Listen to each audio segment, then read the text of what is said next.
Hi, and welcome to Global Student Voices, the podcast that brings you exciting stories and invaluable insights from students, educators, and thought leaders around the world. I'm your host, Coach Martin, with 30 years of experience in international education. Join us each time when we navigate the exciting journey between international secondary school and university. Let's get started. Welcome to the show, and a very special welcome to Julie Stahl. Good to be here. Thank you for being here. I'm so glad you're here. Very glad to get to have this conversation. I hope it's interesting, but I'm looking forward. I think it's going to be fun.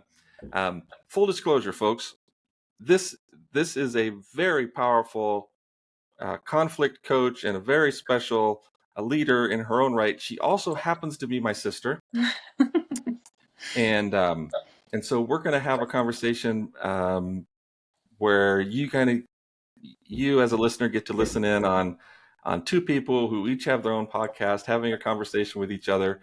And hopefully this will be a little bit of an insight a little peek behind the curtain, as they say. That's right. And I want to just brag on my brother a little bit. He's been my hero since I was little, and inspiration and encourager. And he is an incredible coach. And families and individuals who get a chance to work with him are so lucky. Oh, I'm excited that we get to tackle this endeavor together. We're both starting podcasts at the same time.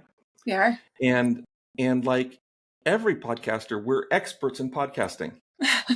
No, not even a little bit. No. And so, obviously, if you're listening, feel free to comment on all the ways that we could improve what we're doing. Yes. And we will probably ignore most of them because we won't even know what you're saying. Or maybe, do we even know where to find the comments? I don't know if we know where those are yet. At the moment, I'm just assuming there's a place to put comments. Right. And at the point of this recording, I do not know where the comments are, but I'm sure we'll figure it out.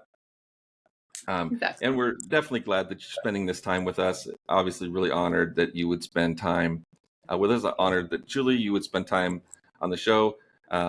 You have mentioned before this hero status that you apply to me.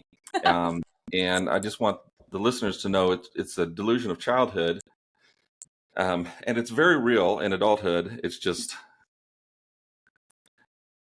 based you mostly can just on say thank you. You can just say thank you. Okay. All right. Just say thank you. You don't need to discount it.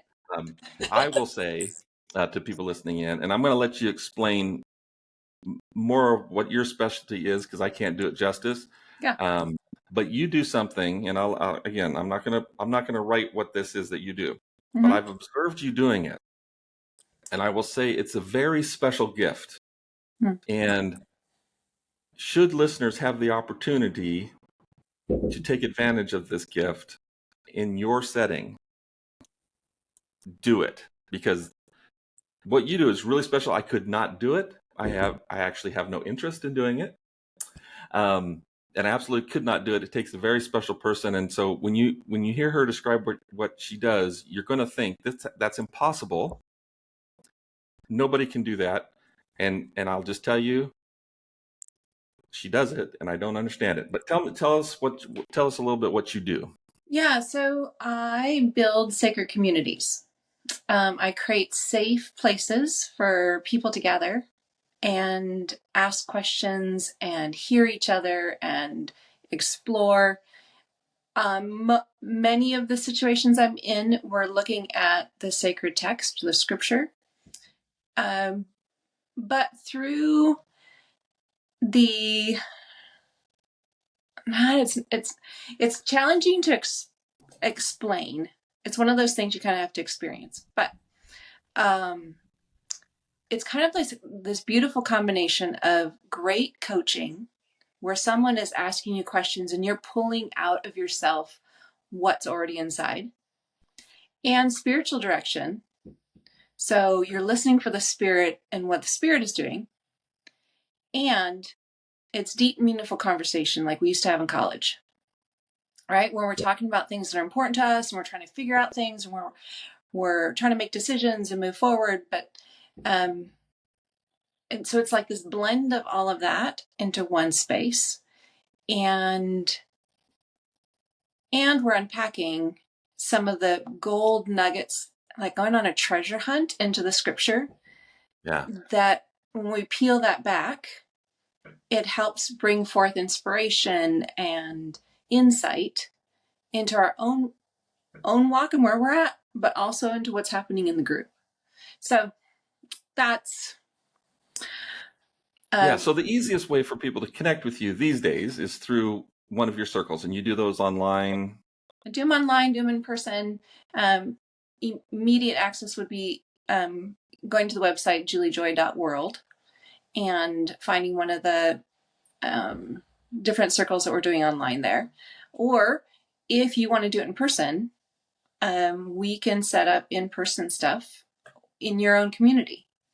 And so often we're in living rooms, coffee shops, organizations. So I work with a number of organizations that want to build community and camaraderie and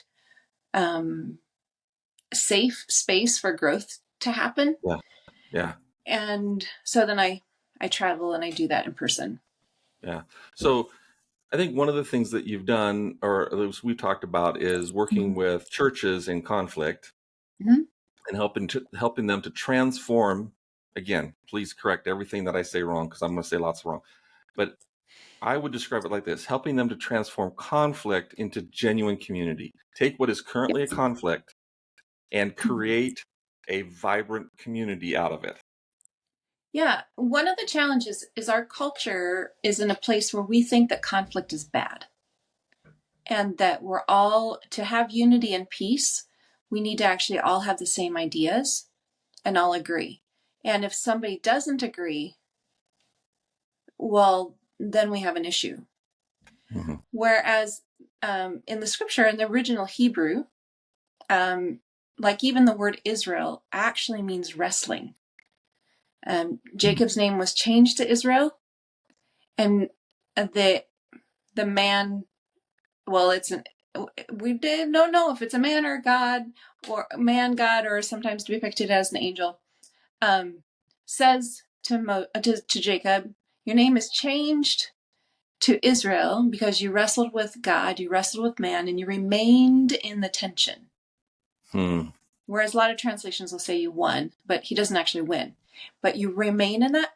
And so the chosen people are people who wrestle and remain in it.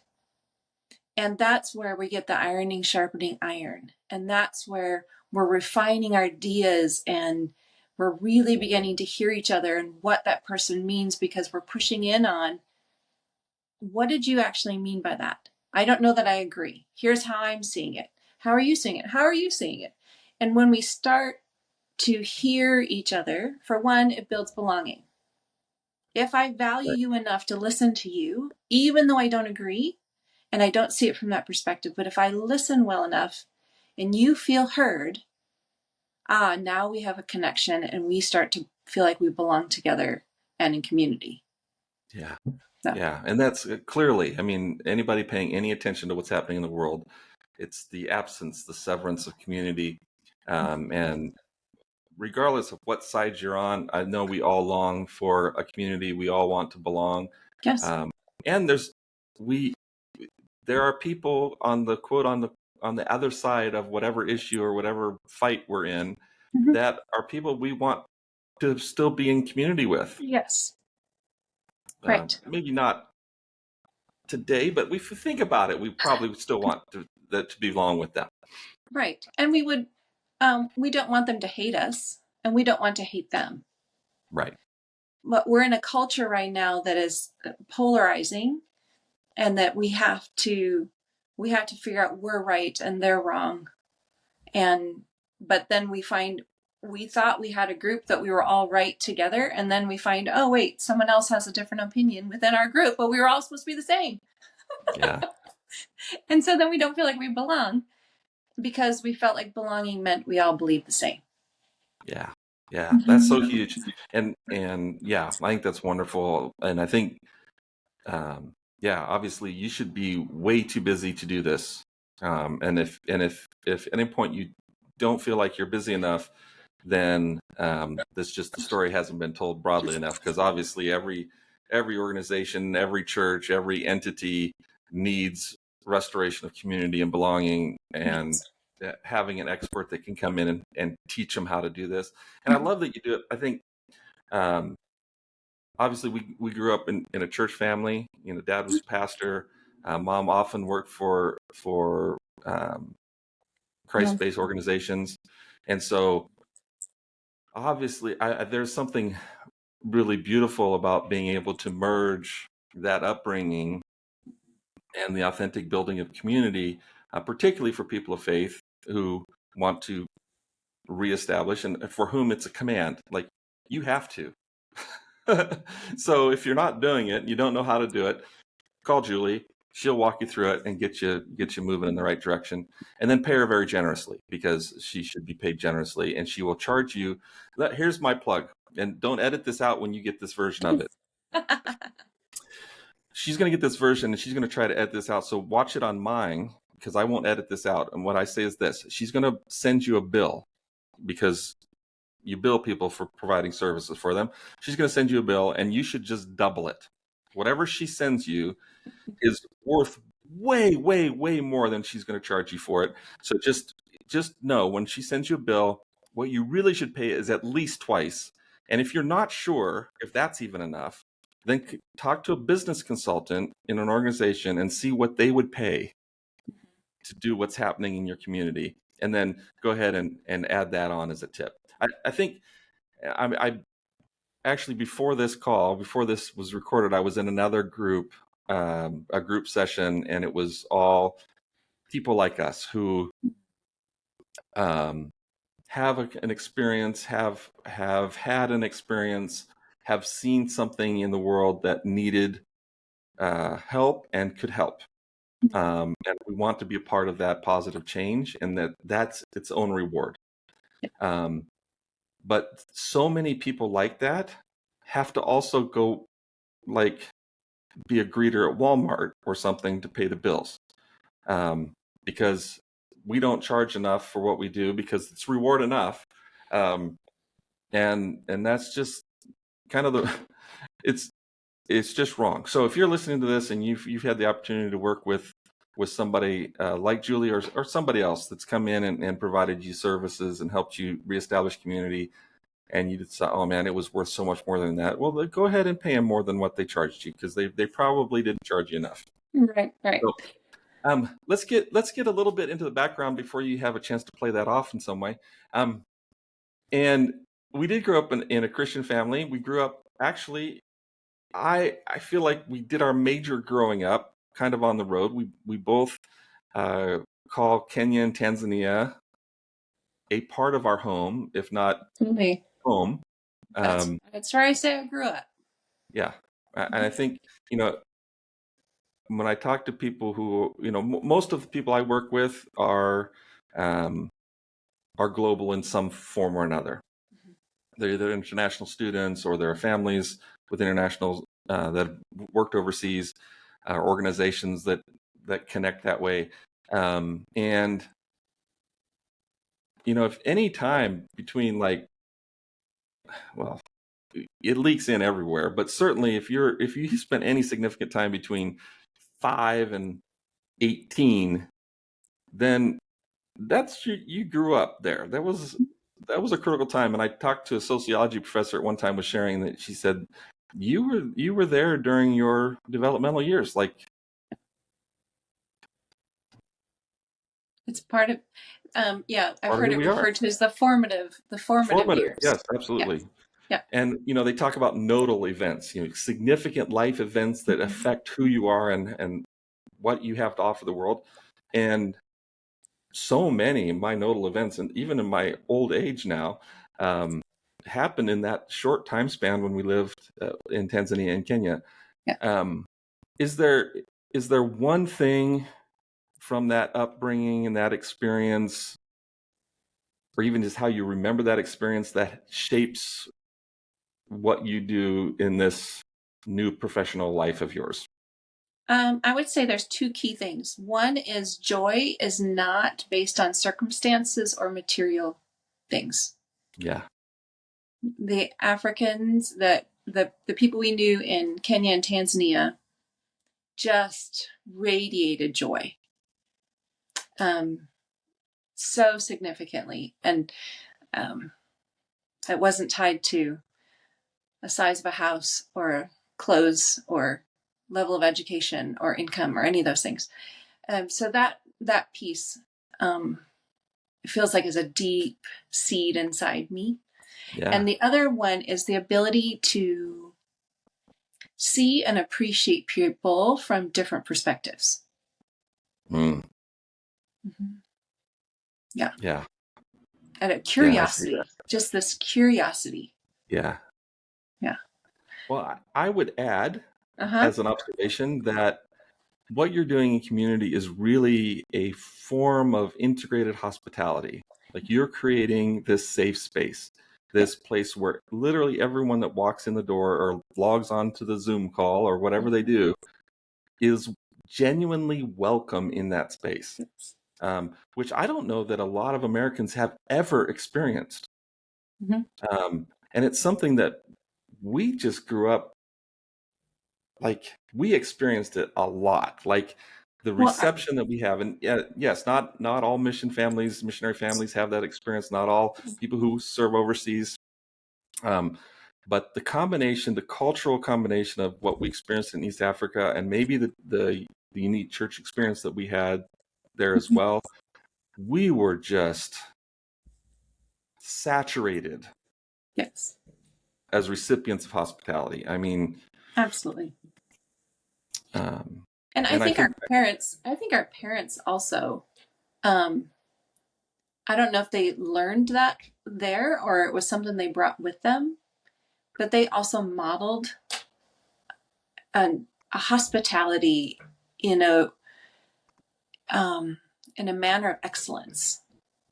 Yeah. You know, you really see everyone that walks in the door, and you care for them, and you make sure that they're heard and their needs are met. And that they and that it's safe for everyone there, right? It's not like people are welcome to come in and do whatever they want to do. They're welcome to come in and be a part of and help make this space beautiful and amazing for everyone that's here. Yeah. Oh, that's beautifully articulated. Yeah. Mm-hmm. Yeah. And I have seen you do that over and over with international students.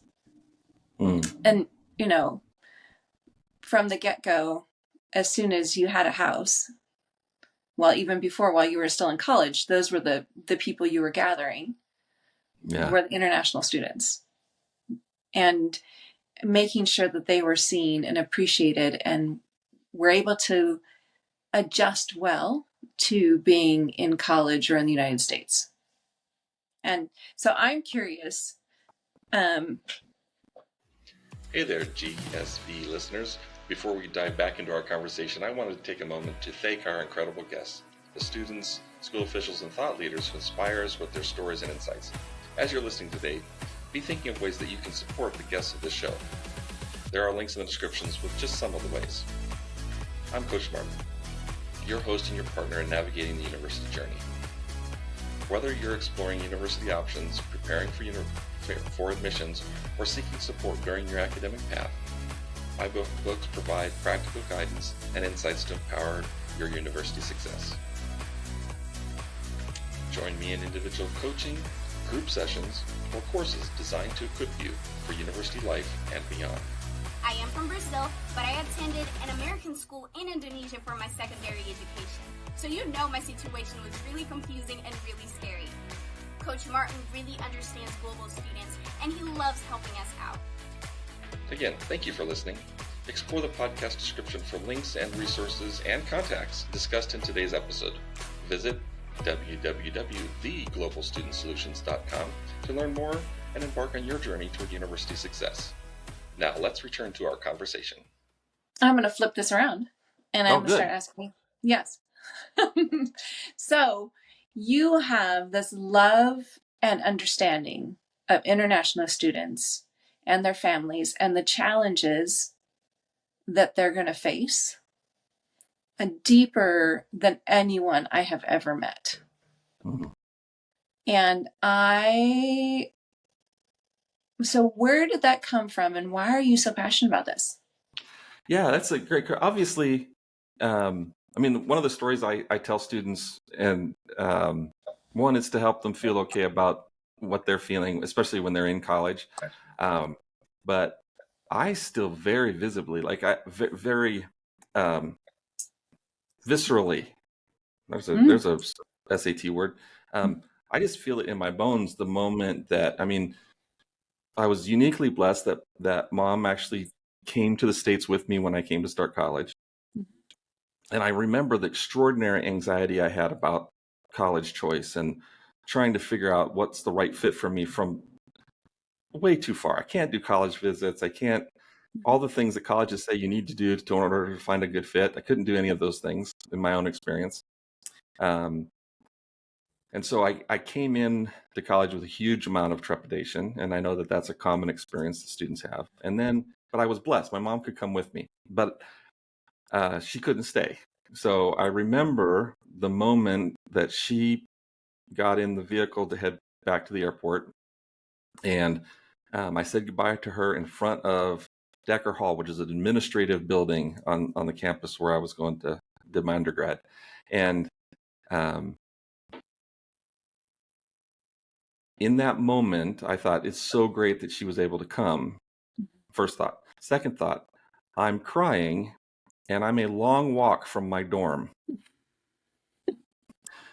So I walked in tears as a big, strong, athletic boy man from Decker Hall through the footpaths across campus, past the cafeteria, down the street, and to my dorm. And did not go unnoticed. To the point that people would actually say, I know you from somewhere. Oh, you're the crying guy. Yeah, thankfully that was not the only thing people knew about me, but I had that moment. And I think about that first year and first 2 years really before I really made the full transition into college and into that experience. And I think about the things that I did well and get to look back and say, oh, that was good. And I'm glad I did those things. But I also, and I was international. Like I was a global kid. I didn't feel, I looked like I was coming home, but I didn't feel like I came home. And so I had this craving to connect with folks that were from outside the US. And initially I thought I had to find other students from Kenya. Like that was my first goal. And the first guy,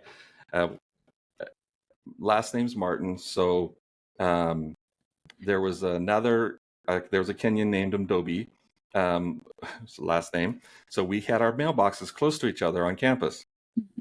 And he was a junior, senior, he was upperclassman of some kind. And I was getting my mail. I look over, he's Kenyan. Like I had never met him before. I just look at him. I know he's Kenyan. Like you just know. So I greeted, it just blurted out. I greeted him in Swahili. Obviously that could have been a huge faux pas. Like, he could have been African-American or for some other African country and been horribly insulted. But he wasn't, he was Kenyan.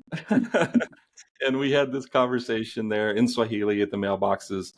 And I just thought, okay, I can do this. Like I maybe talked to him 3 more times before he graduated. Mm-hmm. But the fact that he was there and then we connected and had that moment, I knew I wasn't alone. And I think that's the gift I want to give students as they enter college. I think these years are so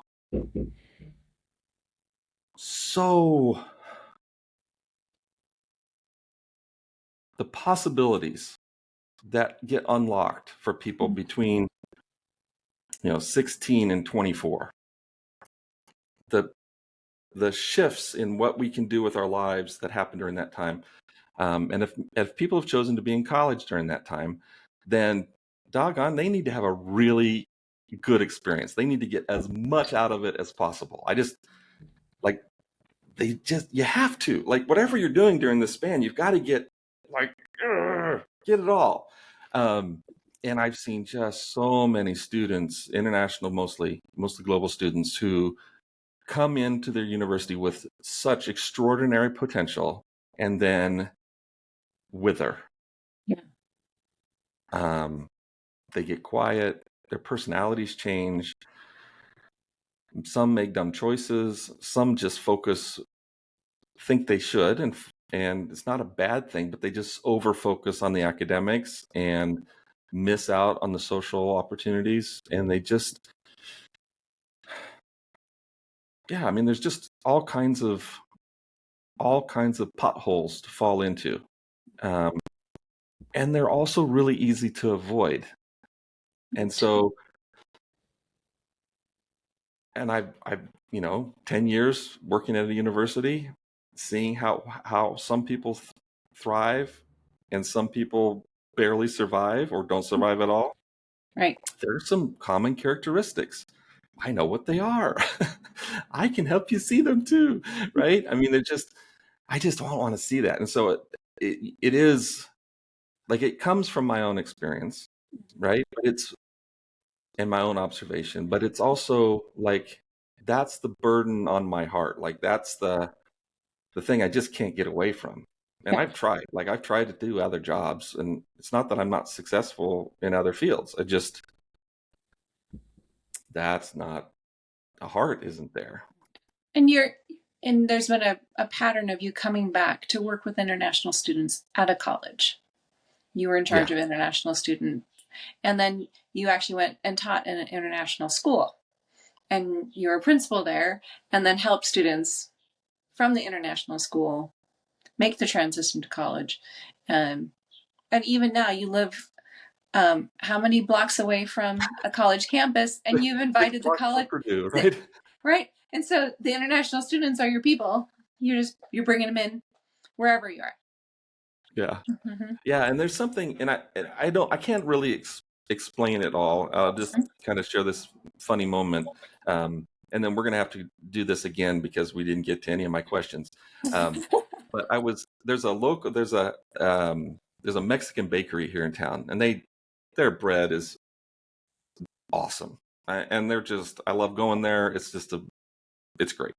And we were in there the other day picking up like literally one little piece of bread for a sandwich. Like, we weren't doing major shopping. And there was a group of students originally from India. Definitely. I mean, we didn't talk, but there's a group there, and they're also getting fresh bread, right? And Purdue students, of course, must be. But there's a lot of students from India at Purdue. And this group of four is there talking, and there are several people ahead of us. And I say to my wife, Angie, I said, well, those are Purdue students, and they're here over the summer. There must be other Indian students here over the summer. And she says, how do you know they're Indian students? I was like, oh, they're definitely Indian students. And we still haven't heard them. Like, you just know. And one of the guys, know. Not everybody knows. You let's just clarify that. Other people are like, what do you mean? You just know. That's because I don't know what I mean. But he looks over at me, this one guy. He looks over at me, and I just give him one of these, right? Just lifted my eyebrows. And the grin on his face, like, and she's like, what did you do? I was like, I gave him one of the eyebrows. She goes, what is that anyway? I don't know what it is. It's international school, maybe. It's some way I know that communicates, it's a nonverbal communication. And I can't even do it like to the screen. I can only do it like when there's an international student on the other end of my look. But there's a look I can get, and he immediately, like, you could just see his body language. Like, he was clearly kind of nervous there. Like, do I belong here? Am I supposed to be here? And one eye, and he's like, oh yeah, this is for us. This is. And when we had students over at Thanksgiving, they came in all nervous, and we had, I don't know, maybe 10 or 12 students over, and they were all nervous, and within a few minutes, somebody goes, "Oh, I didn't know it was going to be like this. I feel so at home here." And obviously, this house doesn't look like anybody's house. It's 160 years old. It doesn't look like any house I've ever been in. And so it wasn't the look or the aesthetics of the place. It wasn't how we decorated. There's just something that we share and experience that, again, it's like what you do. It's that nonverbal, and it's just ingrained. Like, I don't have to think about, okay, I'm going to try to make sure he feels welcome. Mhm.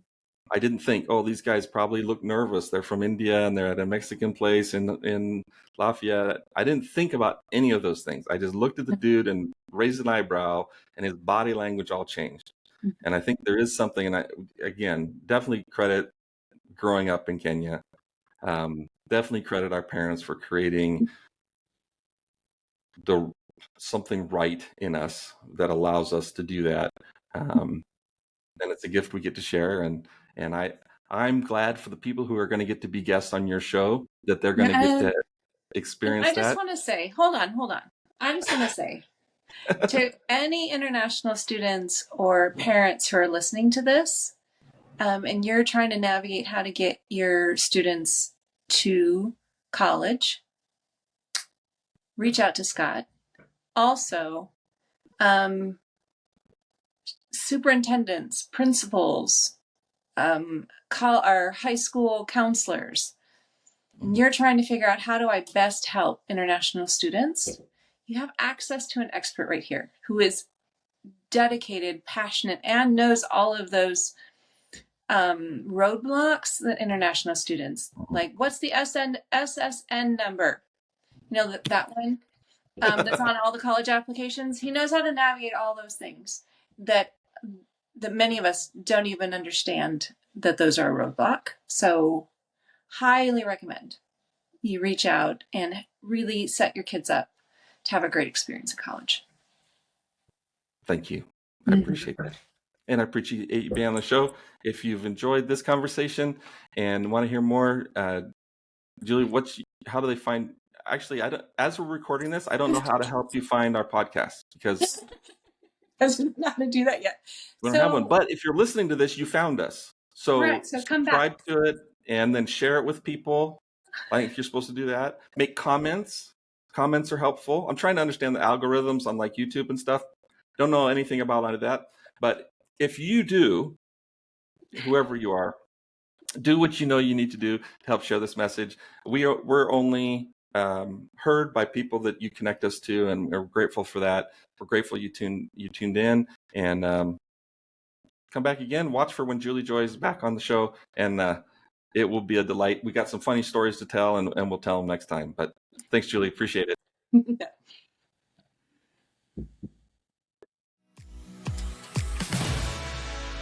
Thanks for tuning into Global Student Voices. We're committed to bringing you the best advice and to share stories from global students and educators. We need your help. Make sure you subscribe, share, rate, and review our podcast. Follow us on social media for more updates, and we'll see you next time. Until then, stay curious and keep exploring.